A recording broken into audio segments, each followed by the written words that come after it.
আজকে সন্ধ্যে 6:30 নাগাদ আমাদের কাছে একটি গোপন সূত্রে খবর আসে, হোটেল ইম্পেরিয়াল যেটি উদয়পুর জেল রোডে অবস্থিত, সেখানে এই হোটেলে 107 নম্বর রুমে কিছু যুবক গ্যাম্বলিং করছিল, জুয়া খেলছিল। তৎক্ষণাৎ আমাদের আরকিপুর বিএসএফ অফিসার এবং স্টাফ ওখানে হ্রাস করে এবং ওই রুম থেকে 7 জন যুবককে আমরা ডিটেন করেছি।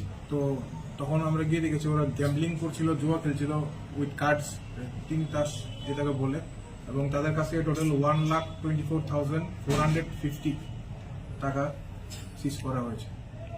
কজনকে গ্রেপ্তার করা হয়েছে? 7 জন।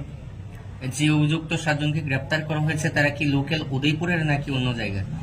এখনো আমি যতটুকু খবর পেয়েছি ওরা বাইরে থেকে গেছিল, মিটিং বলে রুম হায়ার করেছিল, রুম রেন্ট করেছিল, কিছু একটা গ্রুপ মিটিং বলে। তো ওদেরকে হোটেল ওনার রুম একটা দিয়েছিল, 107 নম্বর রুম। তো সেই রুমে ওরা গ্যাম্বলিং করছিল। তাদের বাড়ি কোথায় ছিল? বাড়ি আমরা এখন দেখছি কোথায় ছিল। আচ্ছা, নামগুলো বলা যাবে? নামগুলা এখন আমরা রিভিল করছি না। আদালতে কি প্রেরণ করা হবে? প্রসিকিউশন রিপোর্ট সাবমিট করবে। টোটাল কত টাকা পাওয়া গেছে আরেকবার যদি বলেন?